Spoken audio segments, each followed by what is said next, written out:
Hello everyone and welcome to the Money Man. Now I've got a really interesting set of banknotes here for you today. But before I go into this video, I want to give a big shout out to my friend Cosmin, who left a very informative comment on one of my previous videos, which really helped me to research and produce this video here. So Cosmin, thank you so much. And thank you so much to everyone else that really adds informative comments in the comment section. It really helps me out. So yeah, let's get right into it. So what I have for you today is a special reproduction set of a series of Swaziland banknotes from 1974. And these reproductions were basically created by the Franklin Mint and Thomas De La Rue, and they worked together to produce these special collector's series, and some of them are absolutely exquisite, and I really like this series of Swaziland banknotes. Now, we'll start off with the lowest denomination, and I'll tell you a little bit more about Swaziland and its sort of history and culture as we go along. So here is the 1 Imalangeni banknote, and I think I said that right. I'm really sorry if I butchered the pronunciation of this currency, but it's a real tongue twister. But yeah, this is it. This is the one, and you can see on the front we've actually got the old king, who was known as Sobhuza II, and he was coronated in 1921, and then he ruled Swaziland as its king all the way up till 1982 when he died. And an interesting fact about this guy, he had 70 wives and 210 children. So he's a very busy man. So that's why he's represented on all the banknotes in this series. Now, how do we know that this is a Franklin Mint and Thomas De La Rue reproduction? Well, if you look at the serial number here, it's got this little star next to it. Now you might be thinking, hang about, specimens always have solid 0 serial numbers, and this one actually has a numbered serial number, so what's going on there? Well, like I said, many of these were printed as collector pieces, so they have this special star to distinguish them as these special reproductions.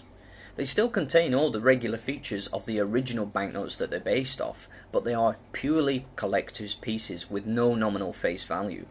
So you can see here, that's why it's got a serial number, because a certain number were printed. So what you'll see all the way through this series is that they've all got the same number in the serial number, which shows that they're part of a set. And these originally came with a folder, but many banknote dealers and collectors just tossed away the folder and just sold the banknotes on. So when I bought these, there was no folder. So let's have a look at the banknote. You can see there's lots of culture and heritage of the Swazi people on the front of these, and they're really nice. You know, you've got the sort of like Zulu-esque shield and a staff or a spear represented here, and again in the middle here. And then we've got the sort of indigenous wildlife of the area. We've got an African elephant here and lion represented here. Really nice. And one of the interesting things, Monetary Authority of Swaziland. Now many of you will know that Swaziland recently changed its name.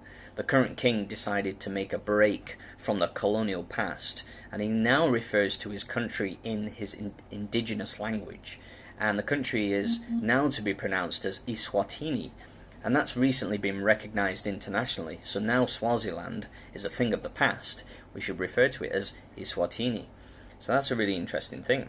So if we spin it around and look at the back, you can see we've got lots of tribal women and some children in very little tribal dress on the back there. And the security feature is actually a shield with a trio of spears, and that's the same in all these different banknotes. So that's the one. Let's have a look at the next one. The next one is a 2 denomination banknote, and here it is. So you can see that it's pretty much the same in terms of its aesthetics, but there are some small minor changes in the patterns, and now we've got a spear and a different sort of style shield. It's got a different pattern in it basically on the side here. It's really interesting, and I like how the colour schemes make the banknotes look fresh and different, even though it's essentially the same design. Spin it around and look at the back, and we've got a nod to Swaziland's economic development in the 1970s, with a sort of a factory farm or something like that, or it could be a logging plant, I'm not sure, on the back here. So yeah. The next one is the 5 denomination note, and here it is. I really like the colour scheme for this, it's very pleasant, and again you notice that the serial number is exactly the same. And you can see now we've got an axe on the side, so slightly different, and we've got this sort of like floral pattern here, which is quite nice. Spin it around and look at the back. Interesting thing about Swaziland is that, or Eswatini, it's a landlocked country. It's nestled between the borders of Mozambique and South Africa, so it's actually surrounded by other countries. It doesn't actually have any access to the water, which is quite interesting. But you can see we've got a beautiful landscape here, beautiful waterfall on the river. So yeah, so that's the 5. The next one is the 10. Here it is. You can see, same serial number. And now we've got a sort of staff represented here, but we've still got the same animals of the African elephant and the lion depicted on the front. Really nice. Lots of detail in these banknotes. Spin it around, and you can see we've got you know, more respect towards Swaziland's economic development in the 1970s, with an image of a mine on the back. It looks like some kind of mine. Yeah, possibly diamond mine or something like that, I'm not quite sure. But yeah, very nice. And the largest denomination, which is probably my favourite because of the colour scheme, is the 20. And here it is. It's a really, really nice banknote. Some small differences on the front with the patterns and stuff like that, but again, these are very subtle changes. Spin it around, look at the back. We've got an image depicting Swaziland's agricultural output. So, you know, we basically got trees, I guess this is like corn, maize, whatever, flowers, cattle, yeah, so that's it really. Actually, maize is a North American crop, so I shouldn't say that, should I?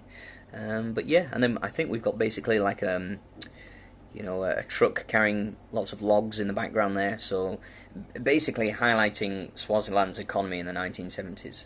So that's it. That's all the banknotes that I've got for you today. A really, really fascinating set. I'm going to do more work to try and get hold of more of these Franklin Mint Thomas Delarue reproductions, because I think they're absolutely exquisite. Like I said, they are expensive, and if you try to get hold of some yourself, do shop around. Try and compare prices as much as possible, because it's not easy to find information about these. If it wasn't for Cosmin, this video wouldn't have been possible. He wouldn't have led me down the trail that I went down to actually get more information. So again, thank you so much to Cosmin. So yeah, that's what I have for you today. Let me know what you think about these fantastic banknotes in the comments section. Would you personally collect reproductions, or do you think they're not real banknotes, so it's not worth it? I don't know. Let me know. Any suggestions for videos, put them down in the comments section as well.